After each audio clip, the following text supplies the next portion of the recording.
Untuk yang pertama, untuk di seleksi individu, kita melakukan pencarian rata-rata dari data yang sudah diberikan.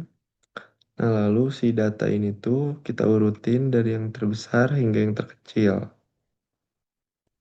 Nah, lalu data ini dibuat menjadi dua angka di belakang koma.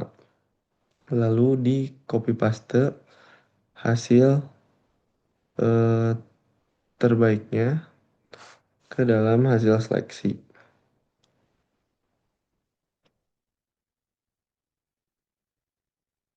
Lalu untuk seleksi family sendiri, itu kita mencari rata-rata dari setiap family untuk dicari rata-rata yang paling besar untuk dimasukkan ke dalam between family.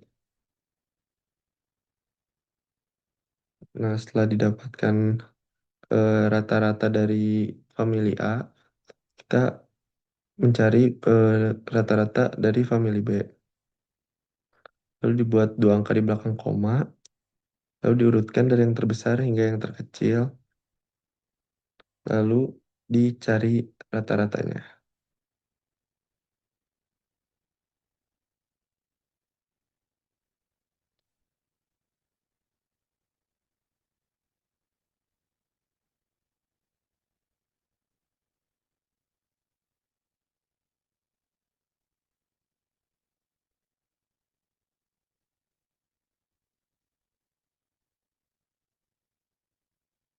Nah, setelah itu kita mencari rata-rata dari family C. Nah, yang pertama kita urutkan dulu dari data yang terbesar hingga data yang terkecil, lalu kita cari rata-ratanya di blok dari atas sampai bawah, lalu di enter. Nah, karena eh, pada family B itu memiliki rata-rata yang paling besar sebanyak 16,99, maka dari itu untuk hasil seleksi dari between family kita menggunakan data yang ada pada family B karena hasil data tersebut dianggap unggul.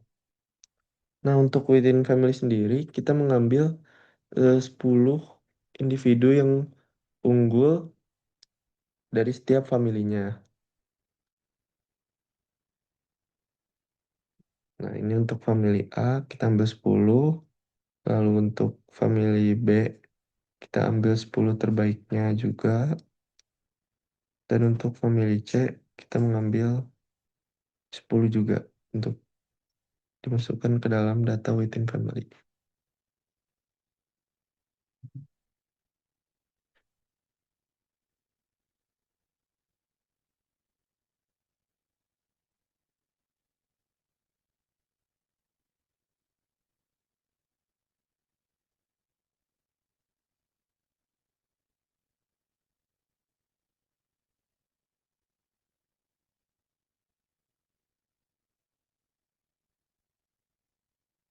Nah, selanjutnya untuk bobot G3 family A itu kita mencari rata-rata dari data yang sudah diberikan di family A. Lalu kita ambil 10 terbaiknya dan dimasukkan ke dalam data G0 untuk dicari rata-rata dan standar deviasinya.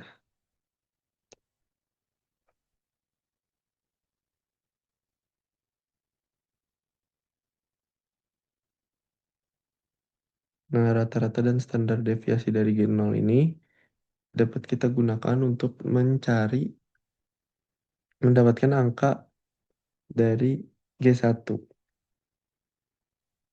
Karena eh, data dari G1 sendiri merupakan menggunakan rumus norm inf, run, dan juga menggunakan rata-rata dari G0 dan standar deviasi dari G0. Nah, setelah angka random ini keluar, kita eh, ngedrag sampai bawah, lalu di copy untuk dimasukkan ke dalam G1 aksen.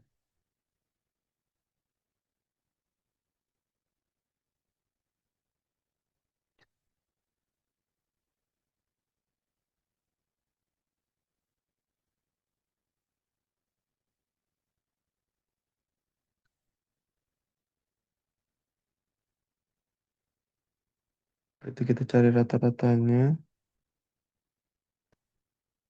lalu 10 dari data tersebut dimasukkan ke dalam hasil seleksi untuk dicari rata-rata dan standar deviasinya untuk mendapatkan data pada G2.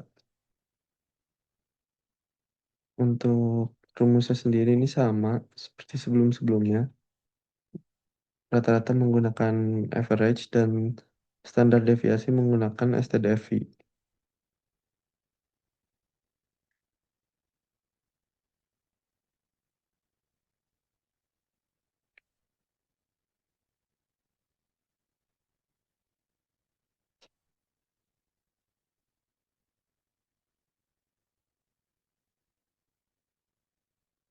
Nah, untuk di G2 ini masih sama rumusnya, menggunakan norm, inf, run, dan juga nilai rata-rata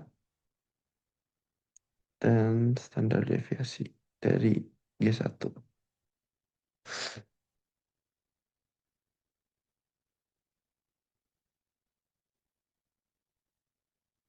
Nah, ini di drag sampai ke bawah,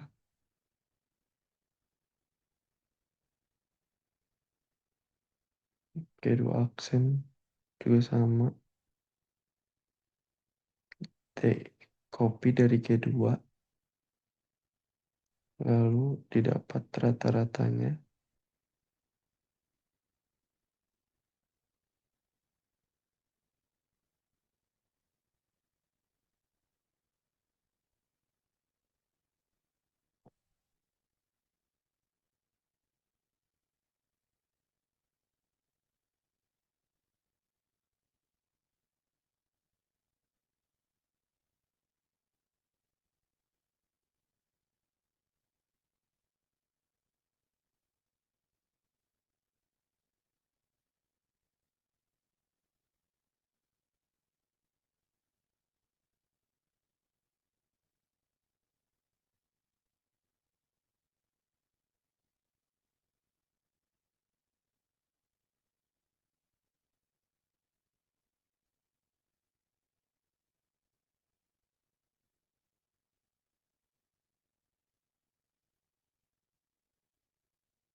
Untuk di G3 sendiri ini sama, di copy dari G3 ke G3 aksen, lalu dicari rata-ratanya, diambil 10 terbaik untuk dicari rata-rata dan standar deviasinya.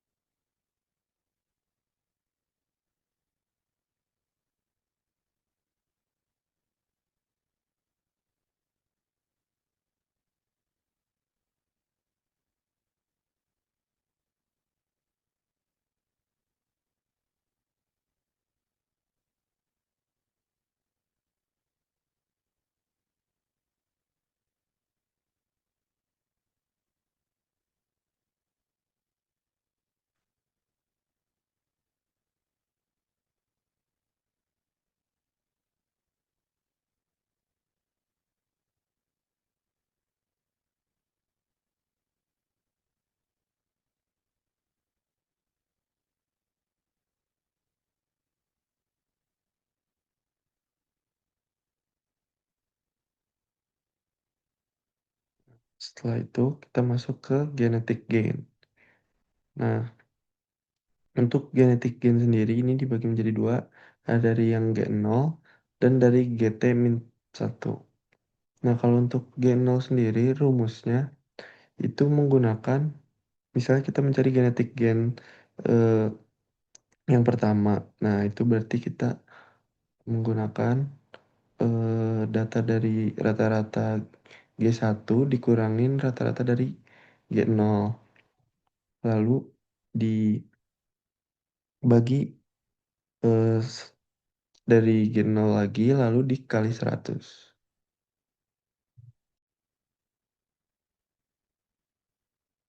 Nah, untuk G genetik gen 2 dan genetik gen 3 itu sama. Jadi dikuranginnya dari G0 kalau yang G0. Kalau GT-1 ini kita misalnya mencari genetik gen 1 berarti kita eh, menggunakan data rata-rata dari G1 dikurangin dengan G0. Kalau untuk genetik gen 2 itu kita menggunakan data dari genetik gen 2 dikurangin dengan genetik gen 1. Dan untuk genetik gen 3 juga sama. Yang setelah didapatkan hasilnya, kita ubah menjadi dua angka di belakang koma, lalu kita melakukan pembulatan dengan rumus round dan di eh, drag semua yang akan dibulatkannya. Dan lalu koma untuk eh, berapa angka di belakang komanya.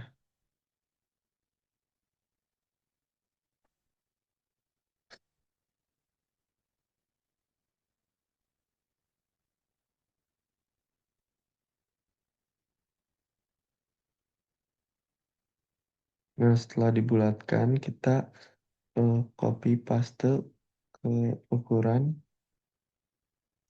lalu kita jika ingin mengetahui angka di situ berapa jumlahnya, kita menggunakan countif, lalu kita eh, drag data yang ada di pembulatan,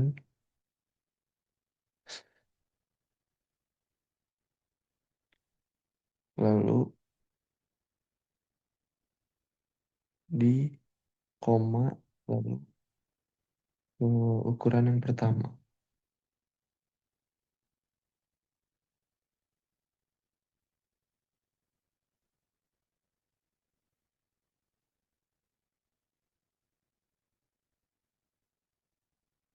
Nah, setelah itu kita drag saja.